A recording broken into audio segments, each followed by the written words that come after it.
नमस्कार और स्वागत है इस खास चर्चा में। आज हमारे साथ हैं अंजलि। नमस्ते सर। तो अंजलि, आज हम बीएसईबी मैट्रिक परीक्षा 2026 के लिए जो हमारा मिशन 90 प्लस है उसकी रणनीति पर एकदम विस्तार से बात करेंगे। मैं बहुत उत्साहित हूँ सर। बिल्कुल। मकसद ये है कि हर विषय, हर नियम और हर हर छोटी बड़ी स्ट्रैटेजी को इतनी आसान भाषा में समझें कि परीक्षा का कोई डर ही ना रहे। मतलब एक फूल प्रूफ प्लान। हाँ बिल्कुल। हम एक एक करके सभी स्लाइड्स देखेंगे और एक मजबूत प्लान बनाएंगे। मैं इस मास्टर प्लान को समझने के लिए पूरी तरह से तैयार हूँ सर। बहुत बढ़िया। ठीक है अंजलि, चलो पहली स्लाइड से शुरू करते हैं। जी सर। देखो अंजलि, इस स्लाइड पर क्या दिख रहा है? एक सुनहरी ट्रॉफी है जिसके नीचे 2026 लिखा है। हाँ सर, दिख रहा है। और ट्रॉफी के दोनों तरफ देखो 17 फरवरी और 25 फरवरी की तारीख वाले कैलेंडर हैं। तो ये हमारी मंजिल और हमारी शुरुआत दोनों का प्रतीक है। अच्छा, मतलब ये हमारी डेडलाइन है। सही। हेडलाइन है बीएसईबी मैट्रिक परीक्षा 2026 मिशन 90 प्लस। देखो, बिहार बोर्ड ने तारीखें तो घोषित कर दी हैं, 17 फरवरी से 25 फरवरी 2026। जी। हमारा लक्ष्य साफ है, 90% से ज्यादा अंक लाना। इसके लिए हमें सिलेबस, पैटर्न और हाँ, टॉपर्स के सीक्रेट्स को समझना होगा।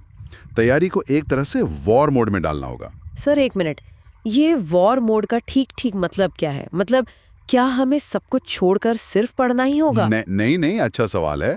इसका मतलब हम आगे समझेंगे। अरे सर, यहाँ एक एग्जाम अलर्ट है लाल बॉक्स में। हाँ अंजलि, और ये बहुत जरूरी है। ध्यान से सुनो। परीक्षा केंद्र पर जूते मोजे पहनकर जाना मना है, केवल चप्पल पहनकर ही जा सकते हो। ओह, ये तो बहुत अजीब नियम है, पर ठीक है, ध्यान रखूंगे। बिल्कुल। चलो अब अगली स्लाइड पर चलते हैं, जो हमारे पैटर्न को समझाएगी। जी। अंजलि, स्लाइड में देखो, एक तराजू है ना? हाँ सर, एक तराजू है। और एक पलड़े पर ऑब्जेक्टिव लिखा है और दूसरे पर सब्जेक्टिव, और दोनों एकदम बराबर हैं। ये क्या दिखाता है? कि दोनों का महत्व बराबर है। बिल्कुल, दोनों का महत्व 50-50% है। हमारी हेडलाइन भी यही है, एग्जाम पैटर्न 50-50 का जादुई मंत्र। अच्छा। तो देखो, 50% प्रश्न ऑब्जेक्टिव होंगे, जहां सही उत्तर पर पूरा 1 नंबर मिलेगा, और बाकी 50% सब्जेक्टिव, मतलब लघु और दीर्घ उत्तरीय। ठीक है। और सबसे अच्छी बात यह है कि गणित और विज्ञान जैसे विषयों में चॉइस मिलेगी। जैसे गणित में 100 में से केवल 50 और विज्ञान में 80 में से 40 प्रश्न ही करने होंगे। ये चॉइस हमारी सबसे बड़ी ताकत है अंजलि। सर मेरा एक सवाल है, अगर हम गणित में 50 से ज्यादा ऑब्जेक्टिव प्रश्न हल कर दें तो मतलब मान लीजिए मैंने 60 कर दिए, तो क्या हमें ज्यादा नंबर मिलेंगे? नहीं, बिल्कुल नहीं। कंप्यूटर सिर्फ तुम्हारे पहले 50 उत्तरों को ही जांचेगा, इसलिए ज्यादा करना समय की बर्बादी है। ओह, एक और अलर्ट है सर। हाँ, और ये गलती बहुत बच्चे करते हैं। चेतावनी है कि ओएमआर शीट में व्हाइटनर या ब्लेड का प्रयोग कभी नहीं करना है। ऐसा करने पर शीट रिजेक्ट भी हो सकती है। बाप रे, इसका तो बहुत ध्यान रखना होगा।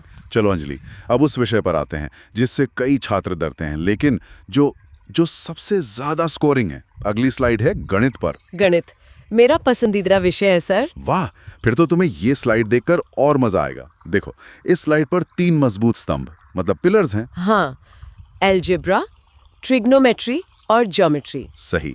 और तीनों पर 20-20 अंक लिखे हैं। ये दिखाता है कि ये 3 टॉपिक्स ही गणित की नींव हैं इस परीक्षा के लिए। मतलब 60 नंबर तो इन्हीं 3 से आ गए। बिल्कुल। हेडलाइन है गणित मैथमेटिक्स स्कोरिंग का पावर हाउस। 100 में से 100 लाने के लिए एल्जेब्रा, मतलब बहुपद समीकरण, ट्रिग्नोमेट्री जिसमें टेबल और आइडेंटिटीज आती हैं, और ज्योमेट्री जिसमें प्रमेय और रचना है, इन पर फोकस करना है। और कोऑर्डिनेट ज्योमेट्री भी है सर, 10 अंक का। हाँ, उसे भी नहीं छोड़ना है। और सबसे जरूरी बात, रोज एक फॉर्मूला शीट बनाकर रिवीजन करना, ये बहुत काम आता है। सर एक और सवाल था, क्या हमें सारे प्रमेय मतलब थ्योरम्स को रटना होगा या उन्हें समझना ज्यादा जरूरी है? बहुत अच्छा सवाल है अंजलि। देखो, रटने से काम नहीं चलेगा, परीक्षक समझ जाते हैं। प्रमेय को एक कहानी की तरह समझो, स्टेप बाय स्टेप, वो ज्यादा याद रहेगा। ठीक है सर। और अरे, इसमें भी एक अलर्ट है। और ये शायद सबसे महत्वपूर्ण बात है अंजलि, गणित के पेपर में समय प्रबंधन, टाइम मैनेजमेंट ही सब कुछ है। सवाल आते हुए भी समय कम पड़ सकता है। ये तो बिल्कुल सही बात है सर। चलो, गणित के बाद अब विज्ञान की दुनिया में चलते हैं। चलो अगली स्लाइड देखते हैं अंजलि। जी सर। देखो, यहाँ एक लैब टेबल जैसा कुछ है। हाँ, जिस पर बायोलॉजी के लिए एक माइक्रोस्कोप रखा है, केमिस्ट्री के लिए बीकर और फिजिक्स के लिए एक चुंबक। बिल्कुल सही। ये दिखाता है कि विज्ञान के तीनों भाग तीनों ही महत्वपूर्ण हैं। कोई भी कम या ज्यादा नहीं। हेडलाइन है विज्ञान, साइंस। रटना नहीं, समझना है। इसमें 80 अंक थ्योरी के और 20 अंक प्रैक्टिकल के हैं। ठीक है। अब देखो, फिजिक्स में प्रकाश और विद्युत की न्यूमेरिकल बहुत जरूरी हैं। केमिस्ट्री में संतुलित समीकरण और बायोलॉजी में जैव प्रक्रम की चित्र, ये बहुत महत्वपूर्ण है। चित्र। हाँ, उत्तरों में साफ सुथरे डायग्राम बनाना और मुख्य बिंदुओं को अंडरलाइन करना बहुत जरूरी है। इससे अच्छे नंबर मिलते हैं। सर, क्या डायग्राम्स में लेबलिंग के भी अलग से नंबर मिलते हैं? बिल्कुल मिलते हैं अंजलि। एक अच्छा, साफ और सही लेबल वाला डायग्राम तुम्हें दूसरों से आधा या 1 नंबर ज्यादा दिला सकता है। अच्छा, और सर इसमें भी एक अलर्ट है? हाँ अंजलि, और ये एक आम गलती है जो छात्र करते हैं। भौतिकी के न्यूमेरिकल में मात्रक यूनिट्स लिखना कभी ना भूलें, वरना नंबर कट सकते हैं। जैसे मीटर, सेकंड, वोल्ट, ये सब लिखना ही है। समझ गई सर। बहुत बढ़िया अंजलि। अब उस विषय की बात करते हैं जो हमें हमारे समाज और इतिहास से जोड़ता है। अगली स्लाइड सामाजिक विज्ञान पर है। ये विषय मुझे थोड़ा बड़ा लगता है सर, बहुत कुछ याद करना पड़ता है। हाँ, लेकिन तरीका है। देखो इस स्लाइड को, केंद्र में एक ग्लोब है ना? जी। और उसके चारों ओर इतिहास का दस्तावेज, नागरिक शास्त्र का प्रतीक हथौड़ा, अर्थशास्त्र का खजाना और आपदा प्रबंधन के लिए फर्स्ट एड बॉक्स है। ये तो चारों विषयों का संगम है। बिल्कुल। हेडलाइन है सामाजिक विज्ञान, चारों दिशाओं का ज्ञान। इसमें हिस्ट्री और ज्योग्राफी से 25-25 अंक के सवाल आएंगे। सिविक्स और इकोनॉमिक्स से लोकतंत्र और आर्थिक विकास पर प्रश्न आएंगे। और आपदा प्रबंधन, डिजास्टर मैनेजमेंट 6 अंक का है और बहुत स्कोरिंग है। इसे कभी नहीं छोड़ना। मैप वर्क की प्रैक्टिस करना और उत्तरों को पॉइंट्स में लिखना, ये अच्छे अंक दिलाएगा। सर डिजास्टर मैनेजमेंट में किस तरह के प्रश्न आते हैं? क्या ये बहुत आसान होता है? हाँ अंजलि, ज्यादातर प्रश्न सामान्य ज्ञान पर आधारित होते हैं, जैसे बाढ़ आने पर क्या करना चाहिए या भूकंप से कैसे बचें। बहुत आसान और स्कोरिंग। अरे वाह। सर इसमें तारीखों के बारे में अलर्ट है? सही पकड़ा अंजलि, और ये बहुत जरूरी है। इतिहास के उत्तरों में तिथियों, डेट्स को सही लिखना बहुत जरूरी है। गलत तारीख लिखने से पूरा जवाब गलत हो सकता है। इसका मतलब तारीखें अच्छे से याद करनी होंगी। चलो अंजलि, अब उन विषयों पर आते हैं जो हमारी परसेंटेज को असल में बढ़ाते हैं। अगली स्लाइड है भाषा पर। हिंदी और अंग्रेजी। हाँ, और संस्कृत भी। देखो इस स्लाइड में एक खुली किताब है जिससे अक्षर और शब्द जादू की तरह निकल रहे हैं। यह भाषा की शक्ति को दिखाता है। ये तो बहुत सुंदर है। हमारी हेडलाइन है भाषा, लैंग्वेजेस, रिजल्ट का आधार। हिंदी, संस्कृत और अंग्रेजी, ये तीनों परसेंटेज बढ़ाने का सबसे आसान तरीका है। इसमें कैसे स्कोर करें सर? व्याकरण मतलब ग्रामर, अनदेखे पैसेज, निबंध और पत्र, इन पर ध्यान देना है। लेखकों और कवियों के नाम याद रखना और सबसे जरूरी लिखावट सुंदर रखना और वर्तनी मतलब स्पेलिंग की गलतियों से बचना। सर एक सवाल है, क्या हैंडराइटिंग सच में इतनी ज्यादा मायने रखती है? अगर मेरा उत्तर सही है लेकिन लिखावट अच्छी नहीं है तो? देखो अंजलि, परीक्षक भी इंसान है। अगर लिखावट पढ़ने में आसान और साफ हो तो उन पर एक अच्छा प्रभाव पड़ता है। इसका सीधा असर नंबरों पर पड़ता है। मतलब लिखावट पर भी काम करना होगा। सर एक और अलर्ट है। हाँ, ये बहुत जरूरी पॉइंट है अंजलि। निबंध लिखते समय प्रस्तावना, इंट्रो और निष्कर्ष, कंक्लूजन जरूर लिखें। इससे एक स्ट्रक्चर बनता है और पूरे नंबर मिलते हैं। ठीक है सर, अब से निबंध ऐसे ही लिखूंगी। बहुत अच्छे। ज्ञान होना एक बात है अंजलि, और उसे सही तरीके से प्रस्तुत करना दूसरी। अगली स्लाइड इसी कला के बारे में है। अच्छा, मतलब उत्तर कैसे लिखें? बिल्कुल। देखो यहाँ एक क्लिपबोर्ड पर एक साफ सुथरा उत्तर लिखा हुआ है जिस पर 3 हरे रंग के सही के निशान मतलब चेक मार्क्स लगे हैं। जी सर। ये एक परफेक्ट आंसर शीट का उदाहरण है। हेडलाइन है टॉपर्स की रणनीति, उत्तर कैसे लिखें। तो क्या है टॉपर्स की रणनीति? और कांटा पीटी से बचते हैं। और क्या कुछ खास है? हाँ, जो प्रश्न सबसे अच्छे से आता हो उसे पहले लिखना चाहिए। इससे परीक्षक पर अच्छा प्रभाव पड़ता है। सर अगर कोई प्रश्न हमें आधा ही आता हो तो क्या उसे पहले करना चाहिए या बाद में? उसे बाद के लिए रखना चाहिए अंजलि।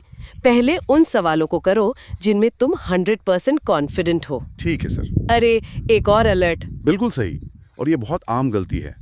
कॉपी के पहले पेज पर कोई भी काट छांट ना करें। First impression is the last impression. जी सर, इसका ध्यान रखूंगी। चलो अंजलि, अब उस चीज की बात करते हैं जहां 50 नंबर दांव पर होते हैं और एक छोटी सी गलती बहुत भारी पड़ सकती है। अगली स्लाइड OMR शीट पर है। हाँ, ये तो बहुत ध्यान से करना होता है। बिल्कुल। इस स्लाइड में देखो, एक OMR शीट है जिससे एक लाल लेजर स्कैन कर रहा है। यह दिखाता है कि चेकिंग कंप्यूटर से होती है, इंसान से नहीं। OMR शीट, सावधानी हटी, दुर्घटना घटी। नियम साफ है, केवल नीले या काले बॉल पेन का इस्तेमाल करें। गोले को पूरा और गहरा भरें। और क्या नहीं करना है? जेल पेन, पेंसिल या व्हाइटनर का प्रयोग तो बिल्कुल मना है। और अपना रोल नंबर और सबसे जरूरी प्रश्न पत्र का सेट कोड ABC जो भी हो उसे बहुत ध्यान से भरें। सर, अगर गलती से गलत गोला भर दिया तो क्या उसे सुधारने का कोई तरीका है? नहीं अंजलि, एक बार गोला भर दिया तो उसे बदला नहीं जा सकता, इसीलिए बहुत सावधानी बरतनी होती है। ठीक है सर। एक और अलर्ट है यहाँ। हाँ, और ये समय के उपयोग के बारे में है। परीक्षा शुरू होने के पहले 15 मिनट केवल प्रश्न पत्र पढ़ने के लिए हैं। उस समय OMR शीट न भरें। पहले पूरा पेपर देखें, अपनी रणनीति बनाएं। जी सर, अब समझिए कि वो 15 मिनट कितने कीमती हैं। बहुत। अब जब हमने सब कुछ समझ लिया है तो आखिरी 60 दिनों का प्लान देखते हैं। ये हमारी सफलता का रोड मैप है अंजलि। आखिरी 60 दिन? देखो, ये एक घुमावदार सड़क है जो डे 60 से शुरू होकर एग्जाम डे पर खत्म होती है, और बीच में मॉक टेस्ट और रिवीजन जैसे पड़ाव हैं। हेडलाइन है अंतिम 60 दिन, सफलता का रोड मैप। प्लान ये है कि पहले 30 दिन में सिलेबस खत्म करें, अगले 15 दिन मॉडल पेपर्स और पिछले साल के प्रश्न पत्र हल करें, और आखिरी 15 दिन? आखिरी 15 दिन केवल रिवीजन, कुछ भी नया नहीं पढ़ना है। भरपूर नींद लें और सोशल मीडिया से दूर रहें। सर, क्या रोज एक मॉक टेस्ट देना जरूरी है? इसमें तो बहुत समय लगेगा। रोज नहीं, लेकिन हर दूसरे दिन एक जरूर देना चाहिए। इससे स्पीड और एक्यूरेसी दोनों बढ़ती है। ठीक है सर, ये जरूरी लग रहा है जो अलर्ट बॉक्स में है। बहुत जरूरी है अंजलि। एडमिट कार्ड मिलते ही उस पर दी गई सारी जानकारी, जैसे नाम और सेंटर, ध्यान से जांच लें। कोई गलती हो तो तुरंत बोर्ड को सूचित करें। जी सर, बिल्कुल। और अब आखिरी और सबसे महत्वपूर्ण स्लाइड अंजलि, ये हमारी मंजिल है। मैं तैयार हूँ सर। मुस्कुराते हुए देखो, इस स्लाइड में सूर्योदय के समय एक पहाड़ की चोटी पर एक सुनहरा झंडा लहरा रहा है। ये तुम्हारी जीत का प्रतीक है अंजलि। ये देखकर बहुत अच्छा लग रहा है। हेडलाइन है विजयी भव। आप तैयार हैं, बस डर को हावी ना होने दो। परीक्षा हॉल में शांत और सकारात्मक रहो।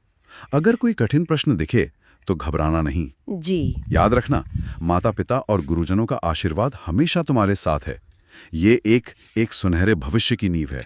Thank you so much sir. अब मुझे सब कुछ बहुत स्पष्ट लग रहा है। अब कोई डर नहीं है। बहुत अच्छी बात है। बस एक आखिरी बात का ध्यान रखना अंजलि। क्या सर? हमारा फाइनल अलर्ट, परीक्षा केंद्र पर समय से 30 मिनट पहले पहुंचें। जी सर, मैं समय से पहले पहुंच जाऊंगी। तो अंजलि, याद रखना, यह सिर्फ एक परीक्षा है, जिंदगी नहीं। तुमने बहुत मेहनत की है और तुम जरूर सफल होगी। बस खुद पे विश्वास रखना। जी सर, बिल्कुल। और इस बारे में सोचना कि परीक्षा खत्म होने के बाद जो आज़ादी और गर्व महसूस होगा, वो इस 60 दिन की मेहनत से कई ज्यादा बड़ा है। भविष्य तुम्हारे इंतजार कर रहा है। थैंक यू सर, आपका बहुत बहुत धन्यवाद। अब मैं मिशन 90+ के लिए पूरी तरह से तैयार हूँ।